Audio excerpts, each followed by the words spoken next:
Hmm. I'm all janky. I'm on my hotspot and on my cell phone, which is plugged into something, and all that happy I horse shit. like it. I like it because I think the audience is going to appreciate the live from Western Secondary, and it's all part of it. Now, next, later is about getting what I would consider to be the real time insights so that we can make the forward looking projections and the forward looking decisions. So we attract a lot of um, executives, strategy folks, product folks, marketing folks who want to be able to see what's going on today. That's the now piece. And then make decisions that actually evolve the company towards your strategy and towards what you're trying to do. So thank you for joining us. As you heard in the intro, we have Paul Gigliotti live from Western Secondary in sunny California. Um, I wish I could be there, but fortunately, Detroit is also sunny today. So I feel like we're connected across the miles. And thank you, everybody, for joining us. Paul, thanks for being here.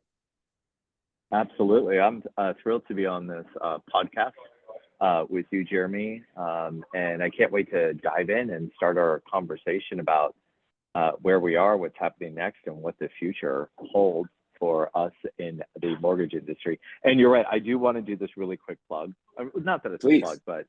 but the California MBA's Western Secondary was held at the Monarch, right, which is a beautiful property up the coast a little bit more. Hmm. This place is insane, you guys. If you're not here, you've got to come check this out next year. I have never been to a resort like this. It's literally right. It's 8 square miles of coastal front property. It's just mind Whoa. blowing beautiful. Yeah, it's beautiful location. Great energy at the conference. A lot of buzz.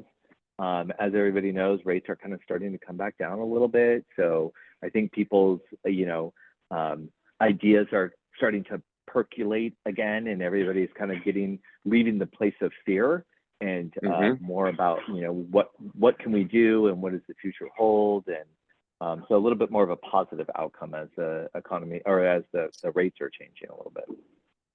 Great Yeah, buzz. I think that's a perfect place to start. One of the things that I'll do is I'll keep the chat open and keep an eye on it as I always do. So for those of you that joined us before, I do try to monitor the chat for your questions.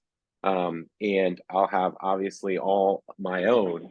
But I think starting with the now, what you're hearing right now and what you're working on right now is a great place to kick us off. And so one of the things that I am really curious about Western Secondary, about what you're hearing in your work is this. We do work in a cyclical business and nobody tries to deny that, but it really messes with the cycles of how you get anything done in our industry because volumes go up and down. And so here we are coming off, some would say 6 months, some would say 12 months of time where we were able to work on things because we didn't have volume. We were almost forced to work on things because a lot of our companies and our clients didn't have anything else to do. And now we're coming to this.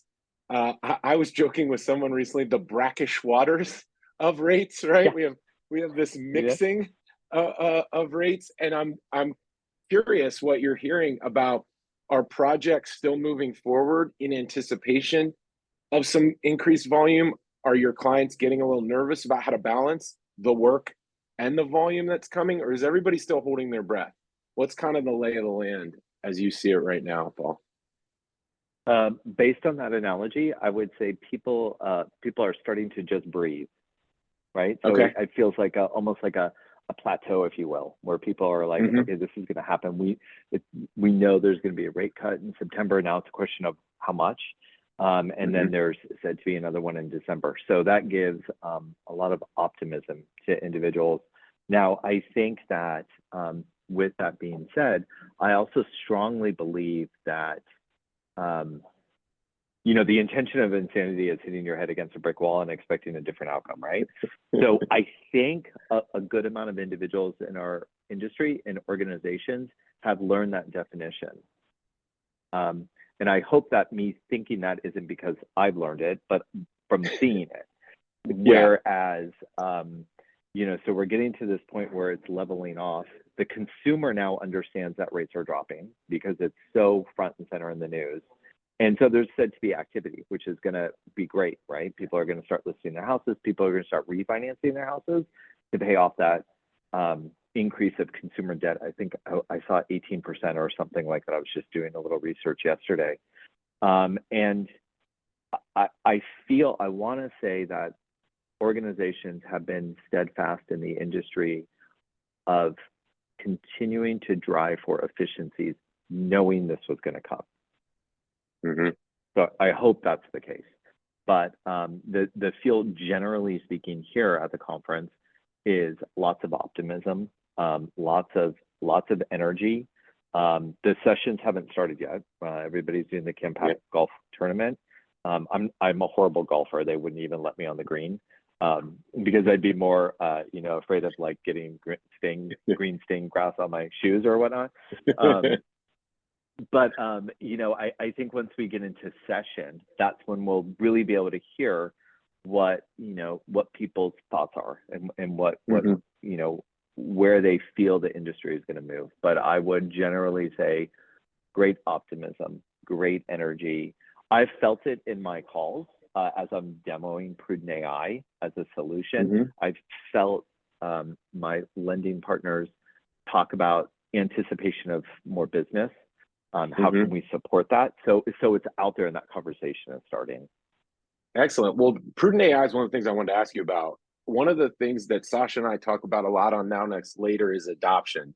And I think it goes, in some cases it's obvious, but I think we verbalize it in order to recognize how critical adoption is for anything you're going to do. And so one of the things that you did was you jumped on the cutting edge of emerging technology in the AI space to bring that specifically to lenders. And that means you've got the adoption challenge front and center in your work. So how do you walk a lender through both the initial, taking that leap of faith, stepping forward and getting to work with Prudent AI, and then how are you thinking about talking them through when volume hits, how to keep that work going? So talk us through that just as the now part of your work with Prudent AI, getting them on board, and then how are you planning to manage the next few months? Yeah, it's that's a great question, and I'm going to step back just a little bit and Please. say start with.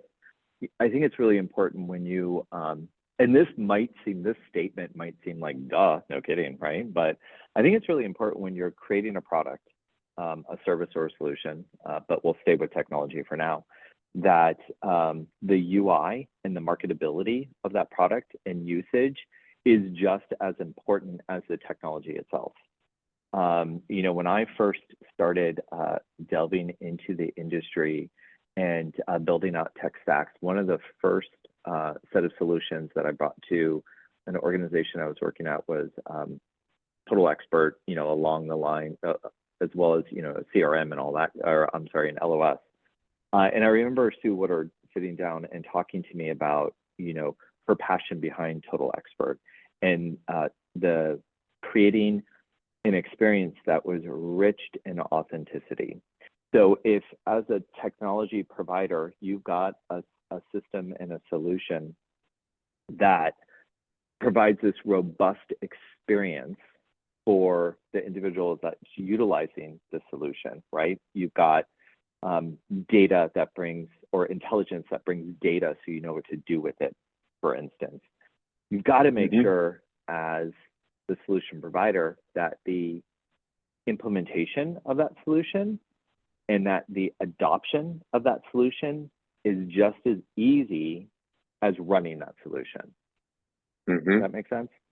It does. I think that's top of mind. And you go out there and see so many great solutions that can do so many things, but the utilization and adoption of it is clunky. And so you really have to be cognizant of that as an individual that's adopting it, as well as creating the solution. So I often talk about this solution is truly authentic in that the user of Prudent AI touches a couple of buttons and can have this data, this intelligence that provides data on qualifying a consumer or not. going through hundreds and hundreds and hundreds of pages. Mm-hmm.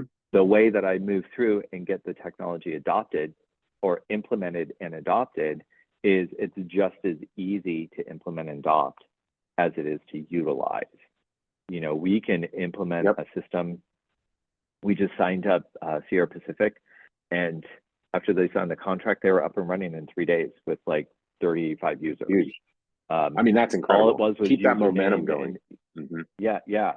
So I think that's first and foremost. You know, how to really make sure that your customer, from a solution provider, your customer, a lender, or other partners, you know, strategic partnerships. It's a click of adoption. It's a click of usability. I've also found, Jeremy, and I'm sure you've seen this in your world, familiarity is really key. So this might sound odd, but even using colors that the customer is used to seeing, you know, whatever their branding color is, or whatever their analysis is for documents, you know, if we're talking about like an income analysis sheet, utilizing the customer's income analysis sheet. So it's something that they're used to seeing, because when you're used to it, you trust it. And when you trust it, you're going to utilize it, right? So some really simple practices, but we lose sight of that in creation and in the sales cycle. Yeah, I want to stay on that for just a second, because it's a lesson I learned the hard way as a naive young person, young professional in this industry. When I looked at Ellie Mae's Encompass, before Encompass was with ICE, it was with Ellie Mae. And I know there was an iteration before that. But when I looked at it, I was critical, because what I saw as a young professional was like, oh, it looks like Windows 98. Like, why did they set it up like this old Microsoft Windows look and feel? And it was exactly your point, because that's, people understood. Windows taught me to be left aligned. It taught me to have the tabs across the top. So when I deliver a solution into I want it to look and feel like something they already know how to navigate, rather than having to teach them a whole thing again. And so something that I saw as a weakness was actually the way in which you kind of reel people in or get them adopted. I think that goes to another point that you made. I put in the chat our first takeaway, but takeaway number one for me in this is the UI, the UX is as important to adoption as the solution itself. And I think speed to adoption, 3 days to get a lender up and running, means you don't lose that momentum. You actually talk about the solution, you have an internal champion, and then you get people on it as quickly as possible. That cannot be undersold as how valuable that can be for adoption. Right before I left Rocket, Dan Gilbert was rolling out kind of an ism. If you know the Rocket world, there's a bunch of them, but his was the box sells the cereal. I've heard other people in product say the label sells the wine, so to speak. But it's to your point, right? What do I see? What do I feel as my first instance? As my first instinct? Yeah, eventually, like, I get to know something, and then it's actually the substance that I come back for. But that initial first impression, being the label or the UX or the UI, as you put it, I think is critical. Yeah, it is. And it's fun to be able to talk about it, not to sound cheesy or anything, but to be able to align that. There's power behind delivery when you can tell someone and truly believe and know that the solution, integration, adoption, how it looks and feels is all the same throughout. And it's simple and it's easy. And I think what's going to happen is solutions are going to start to understand that more and more. And it certainly falls into support the mentality of individuals that work in the mortgage lending space, because they don't, they're so used to things being so complex with all the compliance and regulation, right? Mortgage lenders, that when they get the ability to utilize something that's simple, it clicks really quickly, and it's like a fresh of breath air almost.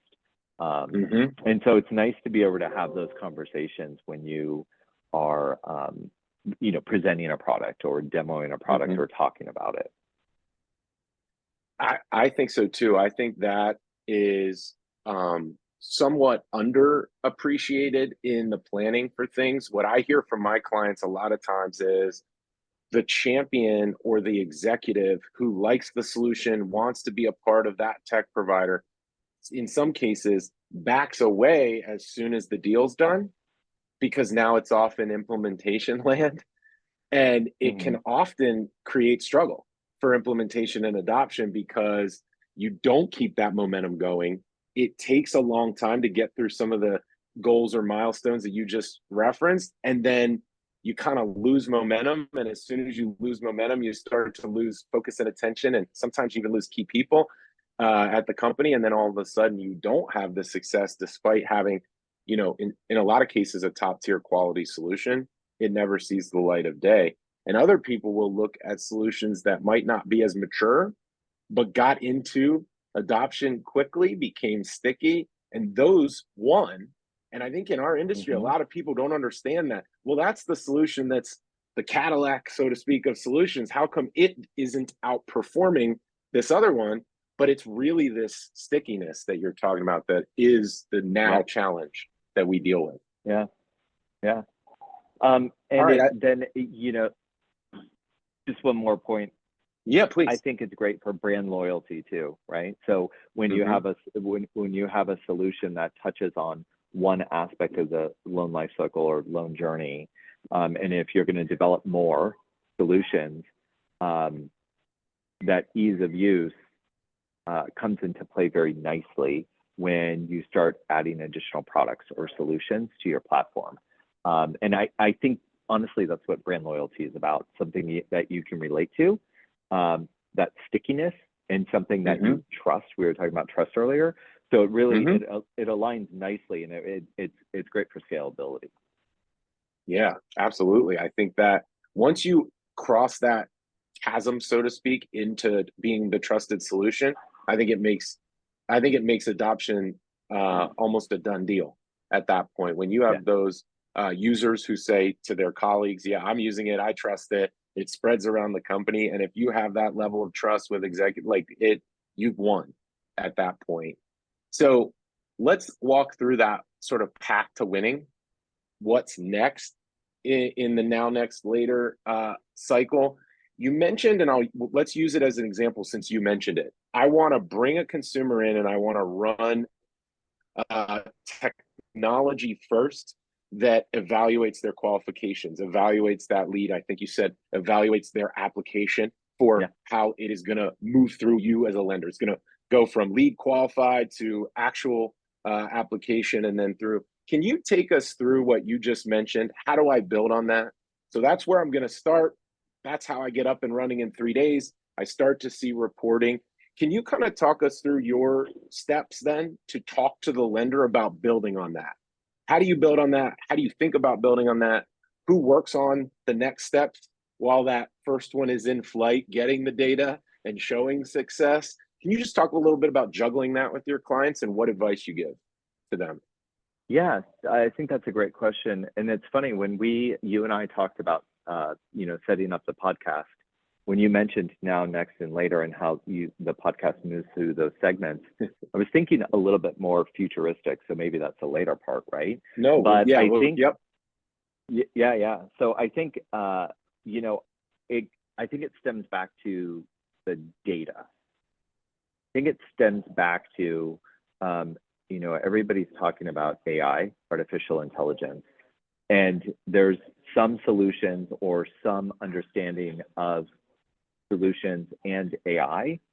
But first and foremost, it comes down to your data and the intelligence that you receive and what you do with that data. So I think that next step is, it's crucial to understand what else you can do with that data. So I often talk to our lenders about, we're in your system, reviewing bank statements, hundreds and hundreds of pages of bank statements to get clarity on income qualification.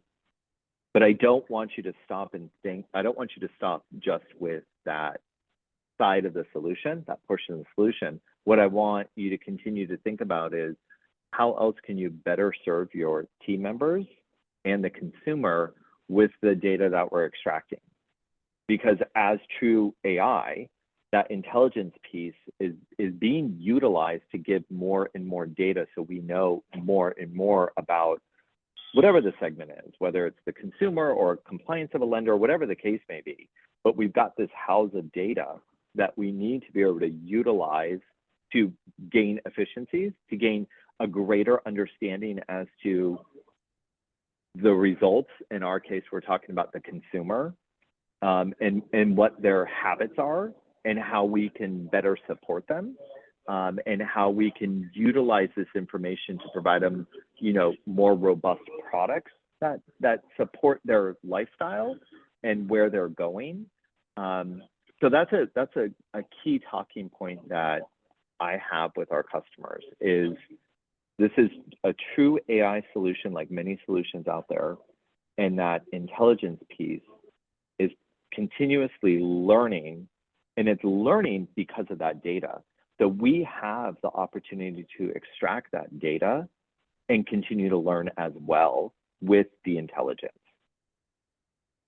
Yeah, I think that's one of the biggest areas where we hear opportunity and confusion from at least our audience or my clients around what does it really look like when I start seeing that? What do my analytics really look like? And the best companies that we talk to, that we've worked for, are really analytical companies. They're data analysis companies, and they're making a lot of decisions, lead qualification decisions, where resources go once you have it qualified, how you think about what's in the normal workflow, the standard workflow, versus what needs to come off and be an exception, or come off and be its own workflow, as well as how and when you serve up different pricing incentives or different discounts, how you get that loan closed. I mean, all of those questions, the best companies we talk to are pulling business intelligence out of their system somehow. And what I'm hearing from you is one thing that AI has been ubiquitous in already is the chatbot function. But one thing I'm not hearing from enough companies that you're identifying is, what about your data analytics? Why aren't you using it to just shortcut all that work of gathering the intel of what's going on in your system and make decisions faster? Your people, your leaders are still responsible for those decisions. But now we have kind of like an accelerated BI module, so to speak. Yeah. And that to me, I think you're right to say that shouldn't really be next. I think it still is for a lot of lenders. I think it still falls into the next category, but it really shouldn't be, because that's what the top 10 lenders are doing. If you want to be around and grow and become one of the top 10 lenders, you got to treat data the way they do. Yeah, yeah. It's funny when you said the chatbot, right? So everybody, you're right. The AI got its big push when ChatGPT, was the thing from AI. And it's been astounding to me to see, how individuals utilize ChatGPT. I personally use pi.ai as opposed to ChatGPT, but you gain data from that, right? You gain intelligence, and it's about taking it to the next level. So when I plug something into AI.pi, the system knows that I'm asking that question, and the system can tell or can guess maybe what my next question might be. But what do I get to do with that information that I'm gathering, as well as what does the platform get to do to better serve me as I'm asking more and more questions, because it's getting to know who I am and why I'm asking those questions, for the California MBA or for Prudent AI or for doing research for, now, next, later, or whatever the reason is why I'm in there. It's starting to learn, and then it gets to anticipate what my next is, right? So that's part of the intelligence piece, but also what do I do with what I'm receiving, the data that I'm receiving from that solution. And that's where I think the gold is, if you will. because the solutions can help you with that. It's just taking it that extra step. So is that the best way for people to think about this when we talk about the benefits of AI or what you're seeing and what you work on? It's taking the interaction with the information or the interaction with the data and making it extremely easy. To that UX point you made earlier, it has to be that simple. It has to be as easy as a light switch, so to speak, Yeah. if you're going to compete. And so what you're saying is, hey, it was asking general questions almost like a Google search initially, but now what we're seeing is a highly customized interaction with your data, interaction with your role, your information in your system. And that's kind of the next step we're going to see in every organization interacting with these tools. Is Yeah, that a that's safe what assumption? that's where Okay. I believe so. I mean, I don't want it to come off, all Spock and, next generation Star Trek, but I believe that's what the solution is supposed to provide. And I know it can, I see it at a multitude of technology providers, and Prudent AI being one of them. And it's kind of fun if you think about it, right? Because it's so much empowerment in that, I keep on going back to this word, but that intelligence is to continue to learn, and learn is education. And so what else is possible, right? What else can we do with this data? How can we be more efficient and provide better solution to internal team members that then boast out to the end user or the consumer? Yeah, that's right. And I think one of the things we push hard on this show in particular is you can get data to tell almost any story you want to tell. It's very critical that you are telling your leaders what the objectives are, what the goals are, what kind of company we are, so that you're interpreting the data according to your plans and according to your roadmap. And one of the things I've identified when we launched Now Next Later was I think there are companies underappreciating how much of that cultural vision is needed to actually tell your company, tell your team, this is who we are, this is what we do. And I think a lot of times sales folks in mortgage have kind of changed teams quite a bit often.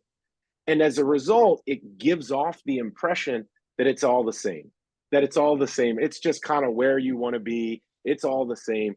And we've seen some CEOs lately step out and try to say, hey, it's different here, or we want it to be different here. But we struggle in this industry to have long-term vision, to have long-term strategy. And so as we step into the later, what you said earlier is like, let's talk about the future. Let's talk about what's possible. I always bring it back to executives have to have this vision in mind. Here's where we're going. Because otherwise, it's very difficult to make any technology decision when you don't know where we're going. So let's, as we step into the later, let's balance 1 foot in what's possible and 1 foot in it has to be what's possible for your business, for what kind of business you're trying to be. So talk us through, as you've learned, and I've, we've been lucky to be talking a lot and to be close friends and colleagues. And so I've watched you learn a ton about what capabilities are possible here. And we haven't gotten a chance to really like deep dive it. So I want to deep dive it now. What gets you excited? And I will say this for the typical mortgage lender, because AI, we hear about what's possible from big tech. We're getting inundated with what Microsoft can do and what Google can do and what OpenAI is trying to do.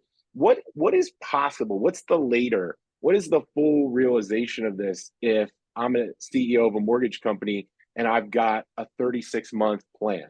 Here's what I got. I know I have 3 years. I want to do X. What are we looking at? Tell us what could we see? What should we be doing? I think what's possible and what is going to start to occur as technology is being adopted at a quicker rate and I'm hoping that the technology is being adopted that's not the next shiny object type of technology, but technology that's true to support, is I feel like what's going to start to happen is the consumer is going to come into the cycle and exit the cycle a lot quicker. I feel like it goes back to data and accessibility. I feel like the consumer very soon is going to be empowered, and they talk about this a lot at Form Free, which is why I'm such a believer in the mission of Form Free. But I feel like they're going to, the consumer is going to know where they are, where they stand financially as they're coming into the funnel, and that movement through the loan life cycle. I'm not saying that the journey of buying a home is going to be quicker, but the finances around it are going to be quicker, in that, with solutions like Trained and Prudent AI and some of those fantastic LOS systems that are out there that are running the file continuously, the life cycle is going to be a lot smoother, a lot less human interaction in the analysis of income, of appraisal, of assets, and you're just going to get the analysis, right? So AI and OCR is going to move through and provide. So I think the later has to do with a brush up on marketing, a brush up on salesmanship for relational. I think our originators, our mortgage advisors, are going to be much more like financial advisors, in that they create these relationships that are really strong, and they're supporting the consumer with, you could do this program if this is what your goals are, or this other program if this is what your goals are. So I think it's going to segue. For a while, originators were getting in the weeds of, supporting operations with getting files approved. And I think that's going to go away fairly quickly, based on the technology and how it works through the entire file. Because again, if you look at a solution like Prudent AI, and we have your bank statements or direct connect to your bank account, we've got all of the information. We know what your income is. We know what your assets are, right? Like, data is it's moving, it goes back to that intelligence piece. It's moving through so quickly. We're gathering all of this information as a lender, or lenders are gathering all this information. So that cycle is going to be a lot faster.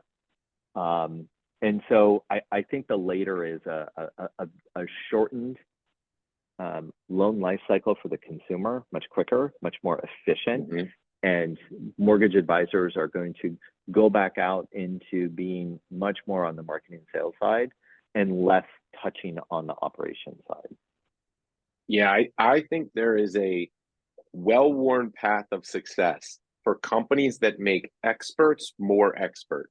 It's one of the things I've written about a lot. If you can actually empower your highest value people to be more of an expert than they already are, that's where technology and adoption stick around. Those are your highest value assets as people. That's your human. That's who you're invested in. That's who makes up your company. You can make your experts more expert. That technology lasts. That's the technology that sticks around. So I think one of the things that I keep coming back to that gets me really excited is, I don't think we've seen a lot of alignment, at least in the dozen or so years that I've been working hard on this, to where we've tried to serve the consumer's experience the way you just described, customized, personalized at a lower cost. And it also benefited the balance sheet and the efficiency and the cost of the company. Often, what happened was, it was an incremental step, or a step that only benefited one side versus the other. And then there was an unspoken tension, a friction between who's this solution really for. And one of the things we talk about a lot in the brackish waters that we're in right now, that really is, I think, the DNA of what's to come in later, is customization and personalization. And I can make that as broad as for both your experts and your customers. But speaking just to the customer experience that you mentioned, everybody else went there. Every other consumer facing industry has gone there, and banking and lending have been a little bit slow to go there. So we're Yeah. really going to see a lot in customization and personalization. So if you're not working on that in some way, I can promise you the big lenders are, right? The digital lenders are. So that's one piece. And then two, if you're making decisions today for the solutions that you want to buy or implement, to Paul's earlier point, I think you've got to be doing it. How do you make your experts more expert? You've got to decide who you're invested in and why, and then plan your roadmap for the next 12 to 36 months off of that. This is who we're invested in and why. And so it comes back to that dichotomy, but we've found some alignment here, what Paul's talking about. We found some alignment between the customer experience and the actual efficiencies that technology has promised. We'll see. We'll see what's to come. So thank you, Paul. This has been great. I put some takeaways in the chat. Why don't we close with a final thought on, if you were going to tagline this episode so that your existing clients and then also some future clients may see it and call you up because they want to be a part of this. What's your tagline? What's your billboard? What's the headline you would leave us with for your work in Now Next Later? Well, it's funny as you're saying that. You're now next later. I mean, what you're really talking about is where we are now, taking the steps where you're going to get next, and what the future holds. And for a technology company, for organizations that support consumers, you've got to constantly be thinking about the future. You've got to be agile to consumer needs. And the consumer need, a lot of consumer-facing organizations think it's really complicated what the consumer's needs are, but it's not, because you're a consumer, Jeremy. I'm a consumer, right? That's right. And so exactly. Yep. We know what we want. And so I think maybe the tagline would be being agile, right? Being quick to transform to the needs of consumer buying, consumer practices. Because once you get to that point, then you're constantly evolving to the needs of the consumer. And at the end of the day, what that really does is it also allows an organization to evolve to the needs of their team members, because their team members are also the consumer. That's right. I love looking at it that way, because it goes to that fundamental, we all want to know, where am I at? What do I need to do? When am I going to be done with this next task, milestone, or obviously the closing? So it does come back to the very basics of people want to know. Situational awareness is a very big word for just like, where am I and what do I have to do? let's keep it very simple. Absolutely. On our planning. So, well, Paul, we're definitely going to have you back. I can't wait to also bring Sasha into the conversation, and the three of us will talk Now Next Later as we watch rates go up or down, hopefully down, and then we implement more and more technology. We'll continue this conversation over time. Have fun at Western Secondary. Give us the recap on LinkedIn when you find some good tidbits, and we'll look forward to talking to you soon. Absolutely. Thanks, Jeremy. I'll chat with you soon. Thanks, Paul. Thanks, everyone. Talk to you next week. Bye. Bye-bye.